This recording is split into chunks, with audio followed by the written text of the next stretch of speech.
नमस्कार दोस्तों, आज के हमारे इस वीडियो में हम आपके लिए कामदा एकादशी की व्रत कथा लेकर आए हैं।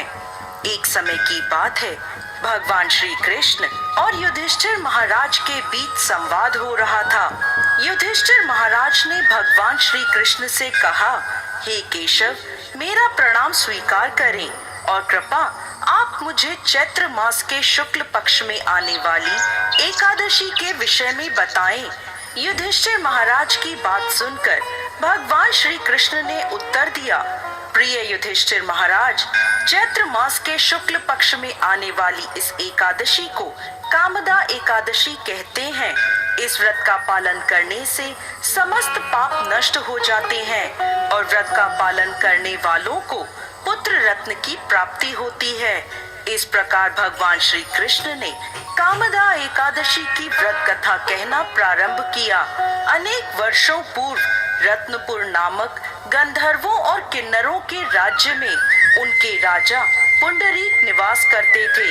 गंधर्वों और किन्नरों के इस राज्य में सुख समृद्धि और प्रसन्नता का वास था। इस राज्य में एक श्रेष्ठ अप्सरा ललिता अपने पति गंधर्व ललित के साथ रहती थी। वह दोनों सदा एक दूसरे के प्रेम में लीन रहते थे। एक दिन ललित राजा पुंडरीक की सभा में नृत्य और गायन प्रस्तुत कर रहा था, परंतु उसके साथ उसकी प्रिय पत्नी ललिता नहीं थी। नाचते और गाते समय उसे ललिता की याद आ गई और उसके पैरों की गति धीमी हो गई। उसकी जीभ लड़खड़ाने लगी।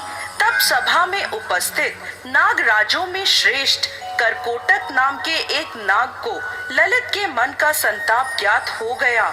उसने राजा पुंडरीक को ललित के पैरों की गति रुकने एवं गायन में गलती होने की बात बता दी। करकोटक की बात सुनकर राजा पुंडरीक को गुस्सा आ गया और गुस्से में भरकर उन्होंने ललित को श्राप दे दिया, हे मूर्ख, तू मेरे सामने गायन प्रस्तुत करते हुए अपनी पत्नी को याद कर रहा है। मैं तुम्हें नरभक्षी राक्षस बनने का श्राप देता हूँ। महाराज पुंडरीक के इतना कहते ही वह गंधर्व विशालकाय राक्षस बन गया। उसका भयंकर मुख, विकराल आंखें, जिन्हें देखने मात्र से भय उत्पन्न हो जाता था। ऐसा राक्षस होकर वह अपने कर्मों का फल भुगतने लगा। जब उसकी प्यारी पत्नी ललिता को इस बात का पता चला तो वो बहुत दुखी हुई। ललिता अपने पति के विकराल आकृति देखकर मन ही मन सोचने लगी, क्या करूं, कहां जाऊं? मेरा पति बहुत कष्ट भुगत रहा है। वह रोती हुई जंगलों में अपने पति के पीछे पीछे घूमने लगी। जंगलों में घूमते घूमते उसे एक सुंदर आश्रम दिखाई दिया, जहां एक शांत मुनि बैठे हुए थे। ललिता शीघ्र उनके पास गई और मुनि को प्रणाम करके उनके सामने खड़ी हो गई। उस दुखी नारी को देखकर मुनि बोले, तुम कौन हो और यहाँ कैसे आई हो? ललिता ने कहा, हे महामुनि, मेरा नाम ललिता है। मेरे स्वामी अपने पाप दोषों के कारण राक्षस बनकर घने जंगल में भटक रहे हैं।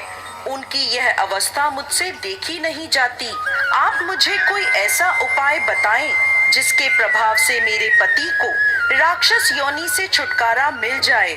मुनिवर बोले, हे पुत्री, इस समय चैत्र मास के शुक्ल पक्ष की कामदा नामक एकादशी है, जो सभी पापों को हरने वाली है और अति उत्तम है। तुम कामदा एकादशी का विधि पूर्वक व्रत करो और व्रत का पुण्य अपने स्वामी को प्रदान करो। पुण्य देने पर क्षण भर में ही उसके सारे दोष दूर हो जाएंगे। मुनि के यह वचन सुनकर ललिता ने कामदा एकादशी का विधिवत व्रत और पूजन किया।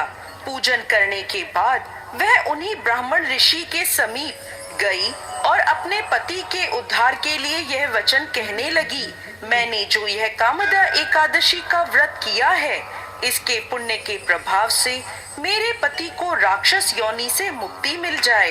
ललिता के इतना कहते ही क्षण भर में ललित का पाप दूर हो गया और उसने पुनः अपने दिव्य देह को धारण कर लिया। वह दोनों पति पत्नी कामदा एकादशी के व्रत के प्रभाव से पहले की अपेक्षा और भी अधिक सुंदर रूप धारण कर स्वर्ग लोक को प्राप्त हुए। हे धर्मराज युधिष्ठिर, मैंने संसार के हित के लिए आपके सामने इस व्रत का वर्णन किया है। कामदा एकादशी ब्राह्मण हत्या आदि पापों से मुक्ति प्रदान करने वाली है। राजन, कामदा एकादशी की कथा को पढ़ने सुनने से वाजपेयी यज्ञ का फल प्राप्त होता है। जय श्री हरि विष्णु।